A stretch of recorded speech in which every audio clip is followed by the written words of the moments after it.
Welcome to the Bulwark podcast. I'm Charlie Sykes. We have an opening on the U.S. Supreme Court, which ought to be a political reality test for our Democratic friends who have to understand that you cannot count to 50 votes or 51 votes without Joe Manchin or Kyrsten Sinema. And I understand that it's been deeply satisfying over the last several weeks to beat the living bejabbers out of both of them. You have the Democrats in Arizona who are censuring Sinema.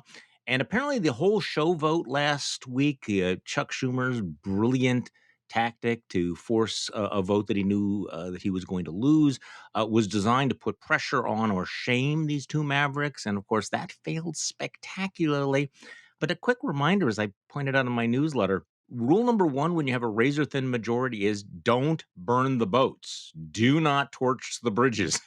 You may need them. And today's the day you're going to need them. I'm assuming, by the way, that Manchin and Sinema are going to vote in favor of whatever nominee Joe Biden puts up. And I say that because they voted for all of the other judges, the lower court judges. But just one more point here.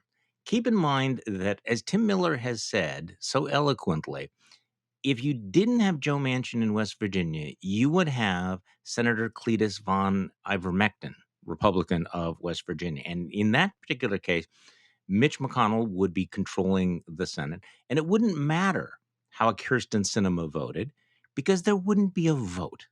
He would block all consideration. There would not even be a hearing, most likely. And if you doubt me about that, just check with Merrick Garland. Okay, we have a lot to talk about today. Our guest today is Matt Bennett, who's a Democratic strategist who's worked on both of Bill Clinton's presidential campaigns, but more importantly, he is the founder of Third Way, which is a centrist think tank. Matt, thanks for joining me. I appreciate it. Oh, thanks for having me. So what is the third way? Is there a third way? Because I'm kind of desperately looking for a third way. It's hard to find the recent politics. We've been around 15 years. We're a multi-issue think tank, and we are on the center left. We're moderate Democrats. We named ourselves that because that was Bill Clinton's governing philosophy that he borrowed from Tony Blair. So it's kind of the distant memory that where that comes from, but we are now owning it. I was thinking about this yesterday when I was reading a story about all of the retirements and the gerrymandering that's going on. One of the real bottom lines to all of this is the ranks of moderates in both parties is just being decimated in the House of Representatives. I mean, it used to be that we would have a certain centrist, center right, center left group of legislators who might be able to talk to one another. And even though I think we're desperately in need of a centrist way, this is not a centrist moment. It doesn't feel like it, does it? Well, it's certainly kind of the macro, it doesn't, because one party has gone completely crazy and is hunting its moderates down Yes. like buffalo on the prairie, and they're hunting them into extinction.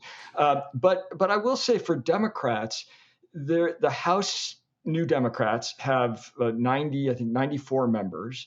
Uh, that's kind of a lot out of a caucus that's 220 some. So there are quite a few people in the House, and I would say around 20 or so in the Senate, who you could fairly call moderates. The problem for them has been it's very difficult to find counterparts on the other side when 2/3 of House Republicans voted not to accept the Yeah. results of the election. So. Well, okay. Well, this brings us to what I really wanted to talk to you about. Third Way announced this campaign yesterday, urging Democrats to respond to the January 6th insurrection with the size, scope, and seriousness of a presidential campaign. Good write up in Axios about this.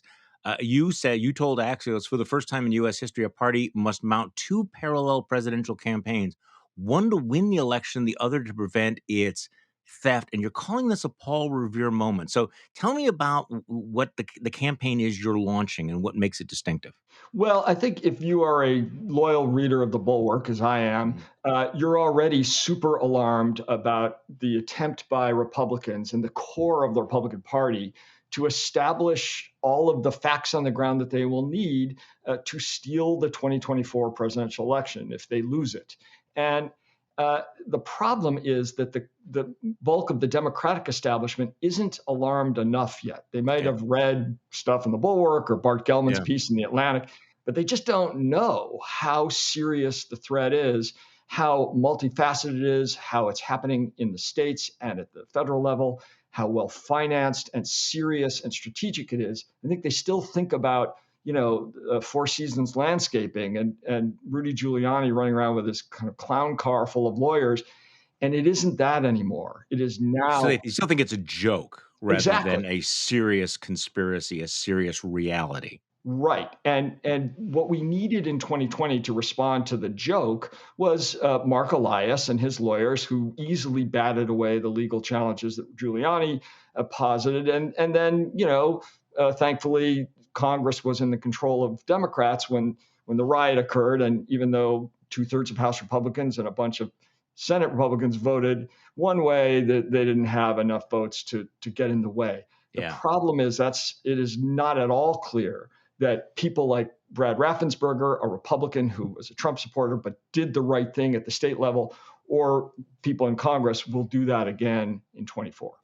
Okay, so I urge people to go and read the document that you put up on your website because you write that the danger to democracy is obviously coming from the Republican Party, and again, this is going to sound familiar to people, but your intention is obviously as a wake up call to the Democratic establishment. So let's just walk through this. That there are five distinct parts to this theft plot. Let's walk through them. First one, voter suppression.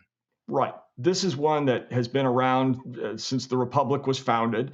It is the attempt on the part of one party to keep partisans of the other party from voting. And often that is racial. You're seeing that in very clear relief in a whole bunch of states. Georgia is probably the best example. And that's very, very bad. And that is what the bills in Congress that were filibustered last week and what Joe Biden went to Georgia to talk about, that's what they were intended to stop, which is this attempt to get people not to vote. Super bad, often racist, but also very familiar. That's only part one. That's part one. Part two, and this I think is much more serious, the big lie vote counters. Right. So when you get to part two, this is all new. This is not about vote suppression. This is about vote theft, which is to say, taking the votes that are actually cast and either not counting them or counting them wrong. And what we're seeing all over the country at the state level with secretaries of state and at the county level with the kind of boards that count the votes, and then at the precinct level with the people who actually check you in when you go to vote and end up counting machines at the end. You're seeing a flood of people coming in who believe the big lie and are going to be in position to hold those jobs in 2024. And the interesting thing about it is they're telling us what they're doing. I mean, this is not being done stealthily. It's being done in real time, in broad daylight. Steve Bannon, who has millions of viewers on his, it may seem obscure, not on our radar screen, but he's got millions of people listening to him, and he's urging his listeners and viewers to actually take over the actual process of voting and counting. And the evidence suggests that they're in fact doing that. You point out that ProPublica found that in 65 counties, 8,500 new Republican officers have signed up to work the polls. And the people who upheld the 2020 results, these are the ones who are being purged. So this is ongoing. Exactly. And those 8,500 people were driven to do this by people like Steve Bannon and Charlie Kirk of Turning Point USA. These are the core big lie Republicans who are driving this change. So these are not just 8,500 good citizens who want to go out and see clean elections. These are people that believe in their souls that the election of 2020 was stolen and that there were, God knows, bamboo in the ballots or Yeah, yeah. NATO was doing, they're conspiracy theorists, and they are going to be actually counting the votes at the precinct level. And then even worse, you will have people like Jody Hice, who is a super far right Hmm. Republican congressman running for Secretary of State of Georgia. Imagine if Jody Hice, a big lie guy, had been on the other end of the phone call from Trump when he was asked to find 11,000 new votes Raffensperger stood up to Trump, there is no chance that Jody Heiss would have done that. No, none. So you also point out number 3 that if the Republicans can't successfully rig the vote, the third option are these ongoing threats against election officials with partisan poll watchers, and there's very clearly an attempt to create an atmosphere of intimidation for the people who are actually running the elections. Talk about that. Well, for I think it was 30 years, the Republican Party was under a court order not to send people to the polls. Now, these are not the precinct workers that we just talked about. These are the people that stand outside with sample ballots and that kind of thing. They couldn't send people to polls in many states because of a consent decree with the Justice Department, because what they had been doing before was voter intimidation. Hmm. That expired in 2018. And what the RNC did immediately was recruit militia members and former or current police officers and military folks, intimidating people to go and stand outside, or in some cases inside, the polling places to keep an eye on things. What they really are there to do is intimidate the poll workers themselves and the voters. And so you're seeing quite a bit of that. And that's one kind of intimidation. Others are there's a sheriff in Wisconsin who wants to arrest the people who served on the statewide Yeah. 2020 committees to, because they gave instructions to how to manage an election during COVID. And then you've got obviously the violence, the real violence and threats of violence that you're seeing, not only directed against the Capitol, of course, and against people like the governor of Michigan, but against people at the precinct level who are running the polls. They are getting threats. Their children are being followed. And so all of this kind of intimidation is happening at every level.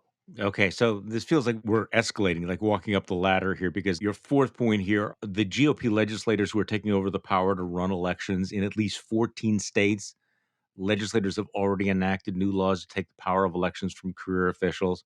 I mean, if we've learned anything, it's how quickly the unthinkable becomes the thinkable, and how quickly Republican office holders fall into line. I mean, you think this is a real threat? No question about it. Unfortunately, at least at the moment, the Constitution gives a lot of power to state legislatures to set not only the time, place, and manner of federal elections, but also to determine how the electors, that is, the people who vote in the Electoral College, are picked. It is theoretically possible, it is actually possible, that a state legislature could simply say, we're not going to have an election for president, we are going to choose the electors. Now, no state's going to do that. That would be insane. But it is very possible that a state legislature controlled by big lie Republicans could take a look at an election that happens that ends up, voting to reelect Biden, for example, and determine that the election has failed, and there's a legal precedent for that. And then they would send their own slate of electors to Congress, either in place of the Biden electors if they have the governor's cooperation, or in addition to the Biden electors if the governor is Democratic.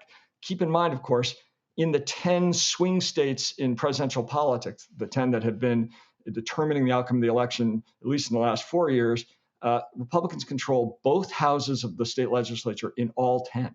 Okay, you described that scenario as insane, but I want to go back to the other point you made, and this is where you take a deep breath. In fact, if the legislatures in those states decided that they were going to name the electors and they were not going to have a popular vote for president, that would be, of course, very controversial. It would be very toxic and divisive, but it would be constitutional, wouldn't it?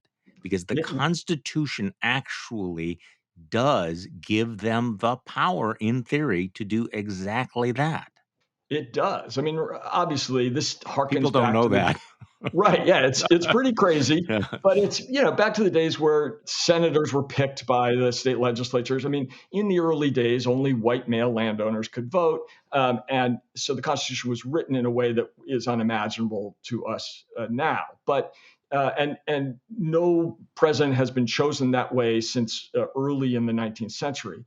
But it is theoretically and constitutionally possible. And I think so that's one thing of them just deciding they're going to pick the president. But I think the bigger threat is if they look at the election that has happened in their state as many of the big lie Republicans have done in Pennsylvania and Arizona, Wisconsin, Michigan, and say, well, the people running the elections out they took steps that they did not have our authority to take. We set the time, place, and manner of the election, and they allowed a polling place to stay open 2 extra hours because the line was very long. Therefore, the election has failed, and therefore we're going to kick the Jesus. electors. That is possible. And by the way, 4 Supreme Court justices have weighed in and said that would be legitimate. That's called the independent state legislature doctrine, that they have the power to do that. And Amy Coney Barrett has not yet ruled on this. So there could be a majority on the Supreme Court that would approve that kind of move.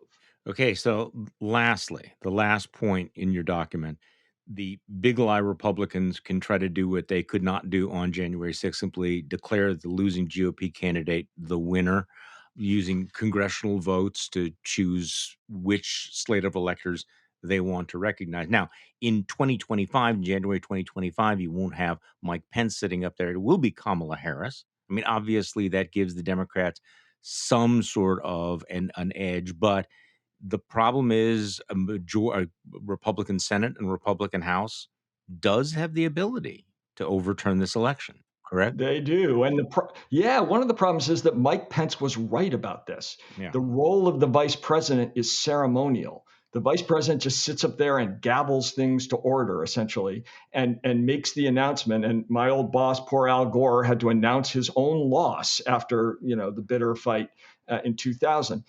That's the role of the vice president. But the members of the House and Senate have enormous power, and they could choose either, if there are, let's say, 2 different sets of electors that arrive from a state like Wisconsin, they could choose the one they like more, or they could choose to throw out the slate of electors from one or more states if they believe that the election was failed in those states. And then there are all kinds of ways where that could end up with the Republican winning and becoming president.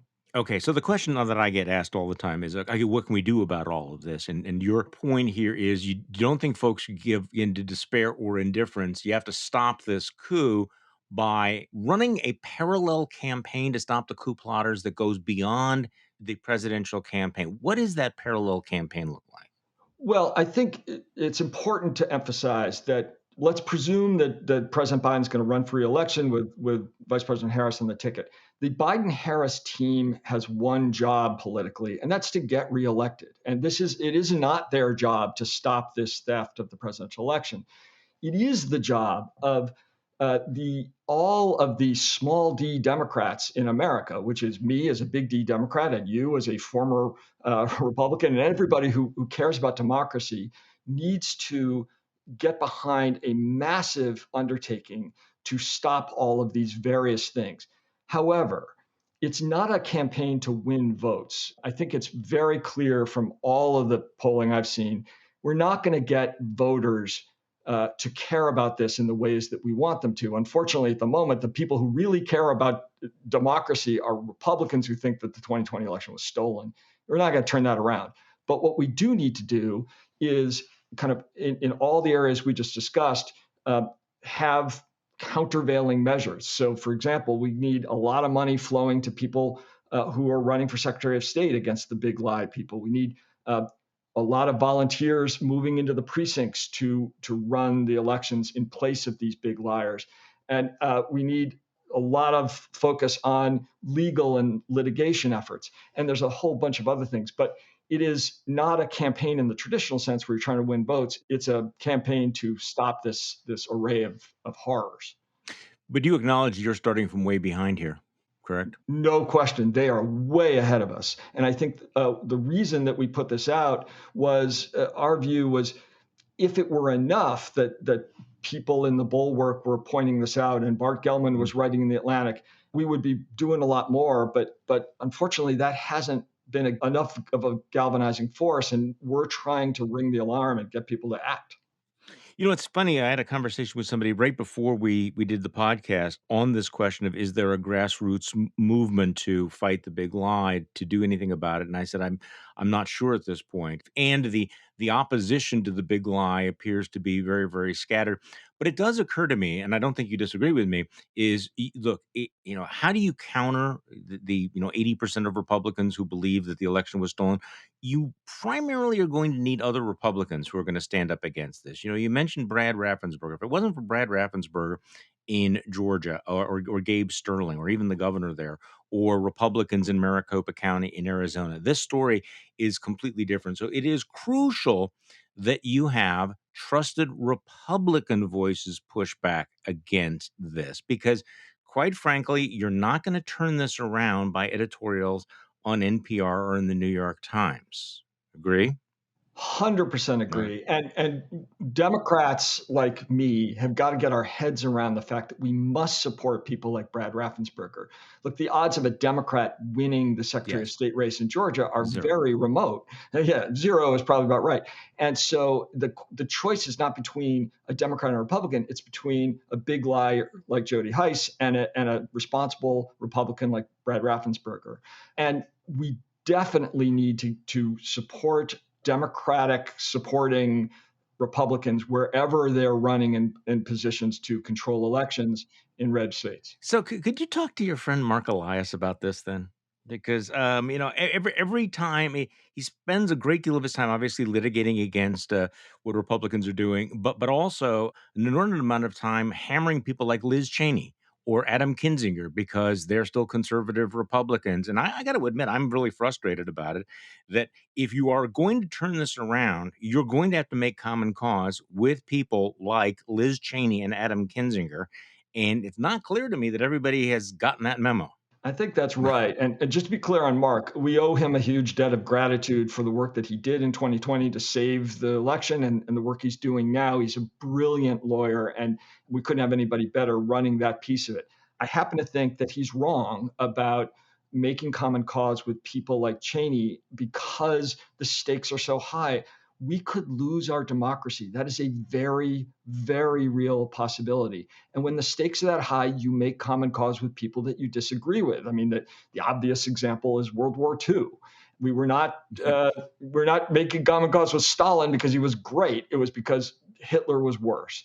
And Yeah. and and I'm not saying that any of these analogies, like it's always dangerous with World Tour analogies, but you get the point. Is you gotta the enemy of my enemy can sometimes be my friend, and we must get our heads around that as a party.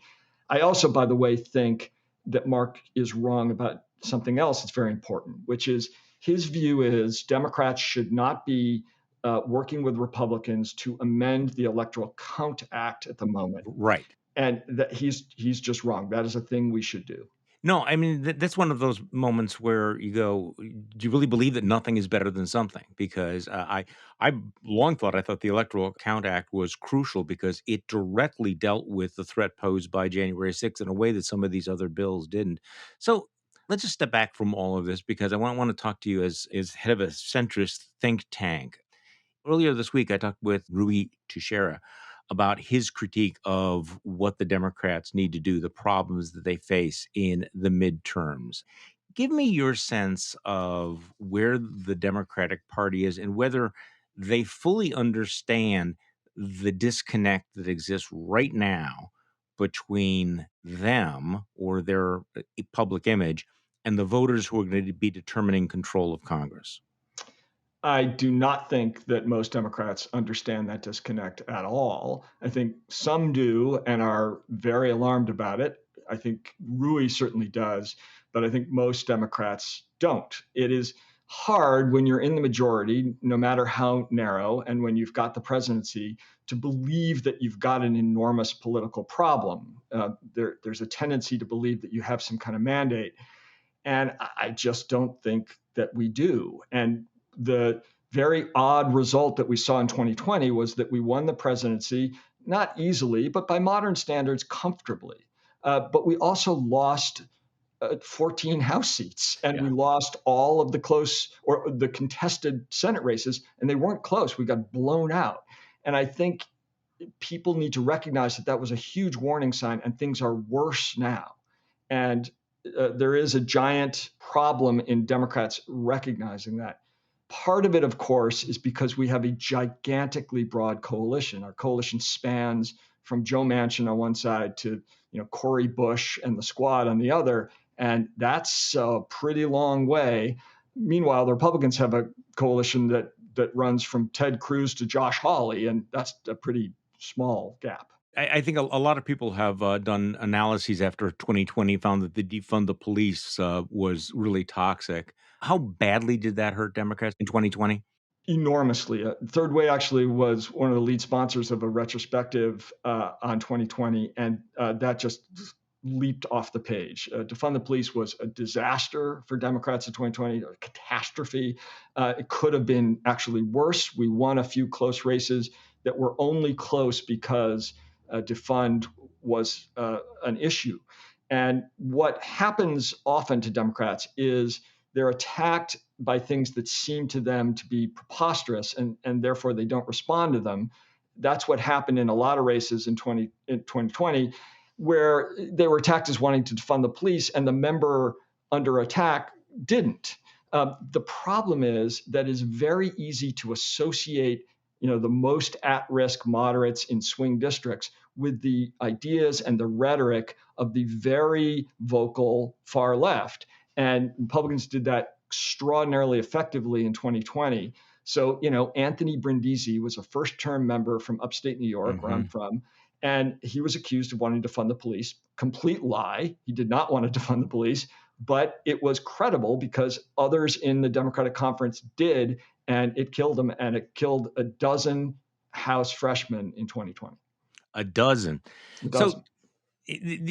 I think the key point here is the way all politics now is national. It used to be, all politics was local, but so that an extreme position held by a Republican or a Democrat anywhere in the country can have that butterfly effect everywhere else in the country. So I see that 2 months ago you tweeted that the idea of non-citizen voting rights was perhaps not brilliant.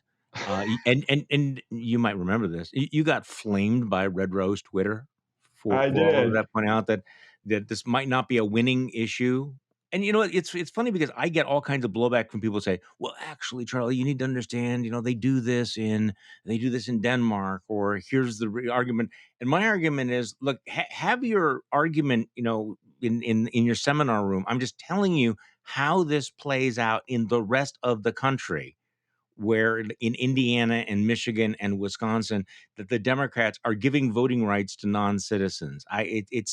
It strikes me as self-evidently toxic, but look, you deal with Democrats, they don't all recognize that, do they? They don't. I mean, it's some of the things that the far left does. It's as if the folks at the RNC were sitting around and whiteboarding, what is the best possible thing that they could do for us?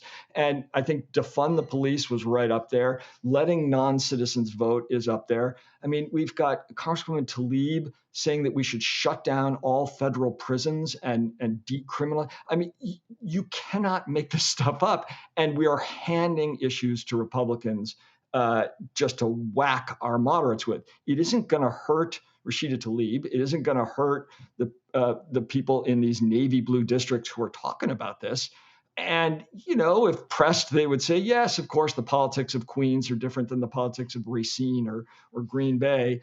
But what they seem to fail to appreciate is how much damage they are doing to their colleagues elsewhere. So I share your concern about the threat to democracy, and I think whether or not it moves votes or not, the Democrats have to treat it as an existential threat. But having said that, if you turn on MSNBC, you don't get a sense that defund the police, chaos at the border, smash and grab crime are going to be big issues, and they are, right? You spend any time on conservative media, you read any of the Republican fundraising letters, you see how they are weaponizing these issues again. Crime, law and order, the chaos at the border, defunding police, and my sense is there are still some Democrats who are in deep denial about that, and their media ecosystem is not, rattling the cage saying, "Hey, this is what's playing out in the world. You want to know why these numbers are down? Because people are not sitting around, debating whether or not we should use Latin X. They're concerned about safety in their neighborhoods, You and know, and then and they don't trust you right now." They don't. You're exactly right. If I could wave a magic wand, I would remove Twitter from the phones of everyone in Democratic politics, because I think, in addition to cable, Twitter is an incredibly distorting lens through which too many in politics are viewing the world. And the problem is that those things you just mentioned are either seen as irrelevant or sideshow issues, or actually good by folks on liberal Twitter, and they simply don't represent the electorate in any way. They don't even represent the Democratic Right. electorate, and much less the general electorate. And the we've seen this over and over. It completely distorts the way people in politics and people in the political media view the world. The reason that everyone thought, other than us, thought that Bernie Sanders was going to be the nominee of the party is because the first thing they do in the morning is they look at Twitter. The last thing they do at night is look at Twitter, and they just saw the world through a funhouse mirror. So you at Third Way have suggested that one thing that the Democrats should do is to be more like Ronald Reagan on the economy. Imagine that's raised some eyebrows. What do you mean when you say be more like Reagan on the economy? Look, Reagan had an economy that was roaring forward, but had some inflation. I think inflation was something like 4.5 or 4.8% under Reagan. Now, that's lower than what we're seeing now for sure, but it's not completely out of the ballpark. And what Reagan did was talked about how great the economy was. Democrats are preternaturally incapable of saying, when we're in charge of things, that the economy is good. We're always terrified of spiking the football, or whatever metaphor is used. And we should be pointing out that last year saw the greatest drop in unemployment in American history. We saw a roaring stock market. We saw a huge drop in consumer debt. All of the arrows of the economy are pointing straight up, except the problem area is, of course, inflation. We definitely can't deny that or downplay it, but Reagan would have said the economy is booming, it's morning in America. That's what he did say, and he won 49 states in one of the greatest landslides in history. Is there some reason why Democrats find it hard to be rah-rah about the economy? Is there something structural, something in what? Why is it so hard for them? Well, yes, because I think a lot of our activists in the Democratic Party keep pointing out that there's a lot of suffering going on out there economically. And that, of course, is true. And the suffering is happening with the very poor, it is happening with the working class, and it's happening to some extent with the middle class. If you can't send your kid to preschool, or you can't find a car to buy, it is true that there is economic damage out there, and people are still reeling from the recession, from COVID, and there's all kinds of issues that they're struggling with.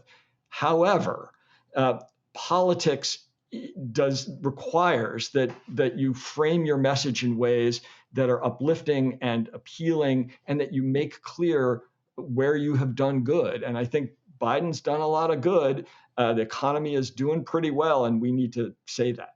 Okay, so you made an appearance recently on PBS where you talked about what they've already accomplished. And I think this is one of the extraordinary things from the outside is that by objective standards, Biden and the Democrats have passed some pretty big pieces of legislation that spend a lot of money, right? And yet, right now, they're all down like they feel like they have failed. But, the rescue plan and the infrastructure bill combined, $3.1 trillion. I'm sorry. That's just a shitload of money, isn't it? That is a ton of money. I mean, that, I think, in real dollar terms, is about the size of the New Deal. Yeah. That's a lot of money, and it's going to bring real change that people have already felt with the rescue plan and are going to feel with the infrastructure bill. And for the love of God, we need to talk about that and talk about how we made it happen. I mean, Trump would have liked to have a big infrastructure bill. His pathetic attempt to get Republicans to vote against it notwithstanding, because he wanted to be the one to sign it, because it's a big deal. And we did it, and we should make sure people know it. So again, what should Biden do if he called you up and said, "Okay, obviously Bill Clinton had some really rocky times in his first term. how do I reset this presidency? Actually, so did Barack Obama. Barack Obama's first year was actually the first 2 years were extremely rocky, and yet they managed to turn things around. What would you tell him to do? How would he prioritize? Well, yeah, I mean, first of all, I would say to your point, I would say take heart. It is by no means clear that where you are now is where you're going to be 3 years from now. And, that both of those presidents turned things around and won re-election. And by the way, George H.W. Bush was at like 91% Yeah. in the polls at this point in his, So presidency and th- lost. things change. Yeah. Things can change. And so what I would say to him most fundamentally is go back to the Joe Biden of 2020, to the guy that won the election by reaching out to the middle class and making clear to them that you understand precisely how they live their lives. I mean, one of the things that was most effective for Biden, and it's the reason that he won both the nomination and the election, is that people could see that he could identify with the things that they were going through because he had been through them himself. It was genuine. Hmm. And he needs to go back to that, to being a mainstream Democrat. Look, his first year was all about legislating. That's always true for new presidents. New Democrats coming into their first term as president have controlled both houses of Congress since Grover Cleveland. And they always swing for the fences, but sometimes they fall short. And now it's time to pivot and talk about the things he's done. And obviously, also there are just events over which he has limited control. I won't say he has no control. His handling of Ukraine is going to be a major test, especially given the FUBAR of Afghanistan. Does that change the dynamic fundamentally, or has foreign policy become less salient than it used to be? Yeah, I think it's probably more the latter. Tucker Carlson, as you've pointed out, has created a real split inside the Republican Party about what we should do about things like Ukraine. There's this unbelievable isolationist strain in Republican politics that is brand new, in addition to kind of a sucking up to Putin and Russia. So I think contrasting with that, the kind of Trumpian approach to Russia could be uh, somewhat valuable to Biden. And I think if he looks tough and stares Putin down, then that could redound to his benefit. But I think for the most part, Americans are not paying a ton of attention to Ukraine. If things go badly there, that could be a problem. If they go well, it could be a marginal benefit. So I have another question as somebody who's watched politics for a long time. When does conventional wisdom or positions by voters settle into place? Okay, the reason I'm asking this is, people are saying, by the middle of the year, if the pandemic has gone away, if the economy is continuing to grow, if inflation has flagged, things will turn around for Democrats and for Joe Biden. But is that too late? Do attitudes congeal earlier than that? Do you know what I'm saying? I mean, I remember there used to be that old adage that people didn't actually pay attention to politics until after the World Series, which is clearly not true anymore. But at what point does someone's image become fixed, and to what extent is it still movable? What do you think? Well, I think there's probably two milestones to keep your eye on. One is people's attitudes about the economy, which is the almost always the driving force in their electoral choices, uh, harden around June. There's a lot of political science June. that Okay. shows this. Yeah. Okay. So mid to late June is when they're going to make assessments about the economy, their own personal economic circumstance, and the broader economy that will drive their vote in the fall. But then there's another point in which they'll make a choice between two candidates running for Congress or Senate, and that doesn't come until after Labor Day. So I think those are the 2 points, but it isn't yet. I think this idea Okay. that the fact that Biden is doing poorly in the polls right now is definitely going to drive November, I think is wrong. Well, it's also interesting that he's obviously at a real low spot right now. But you saw the Politico Morning Consult poll that showed that he would lose rather badly to a generic Republican. But when you actually put a real Republican up against him, he's quite competitive. So there's again this little bit of dissonance because generic candidates do not run, and when you put Donald Trump's name on the ballot, it's a very different picture. Ted Cruz, Ron DeSantis. So again, there is that difference between whether or not people see this as an up or down on Joe Biden, or whether they see it as the choice between Joe Biden and what the Republicans are going to offer. And that dynamic is going to continue through 2024. Exactly. I mean, the classic thing is this a referendum or a choice? And the reason that a choice is so much more attractive to the party in power is that, for the most part, politics is driven now by negative partisanship. People go out and vote against the people they hate, unfortunately. And that's not entirely true, but that is a big driver of politics. And so, without Trump on the ballot, what we saw in 2021 in Virginia was Youngkin, the governor now, who was running against a moderate Democrat, Terry McAuliffe, was able to kind of walk this fine line and not get tagged as Trumpian. And so the negative partisanship wasn't triggered, and he did pretty well. That's going to be tougher to do for Republicans running for federal office, because those are much more nationalized races, and the national party is so in the thrall of Trump. So the document we were talking about earlier, The Plot to Steal the Presidency, it was published yesterday. You can find this on your website, thirdway.org.